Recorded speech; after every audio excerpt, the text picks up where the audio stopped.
আসসালামু আলাইকুম। কেমন আছেন সবাই? আশা করছি ভালো। আলহামদুলিল্লাহ আমরাও অনেক বেশি ভালো আছি।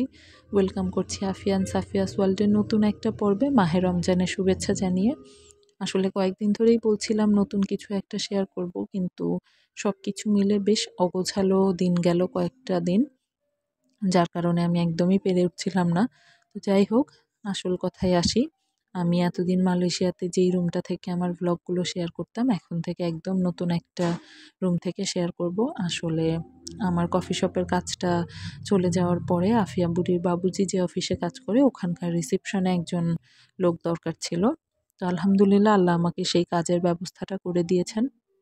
তো এখানে জয়েন করার পরে আমাদের যে বস, উনি আমাদেরকে বললেন যে তোমরা দুইজনই তো এখানে কাজ করবা, তোমাদের বাচ্চারা এত দূরে থাকে, তো এটা তো আসলে ওদের জন্য সেফ না। তোমরা যদি চাও আমার এই হোটেলে 4 তলায় একটা রুম আছে যেখানে আমি তোমাদের জন্য অ্যারেঞ্জ করে দিতে পারি। তো আলহামদুলিল্লাহ এটা তো আমাদের জন্য অনেক বড় একটা সুযোগ, এবং আল্লাহ আমাদেরকে সেই সুযোগটা দিয়েছেন। কারণ আমরা খুব টেনশন করছিলাম যে রোজার মাসটা আফিয়ার কেমন যাবে, যেহেতু ও আলহামদুলিল্লাহ 1 মাস রোজা করে।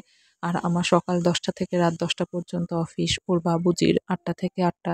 তো সব মিলে ও একদম একা থাকবে ইফতারের টাইমে, এটা নিয়ে আমরা খুব বেশি টেনশন করছিলাম। তো আলহামদুলিল্লাহ আল্লাহ আমাদেরকে খুব সুন্দর একটা সমাধান দিয়েছেন।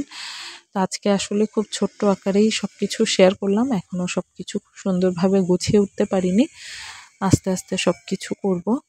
তো আজকের পর্বটা এই পর্যন্তই। সবাই অনেক বেশি ভালো থাকবেন, আমাদের জন্য দোয়া করবেন। আমরাও দোয়া করি আপনারা সবাই অনেক বেশি ভালো থাকেন। আল্লাহ হাফিজ। আসসালামু আলাইকুম।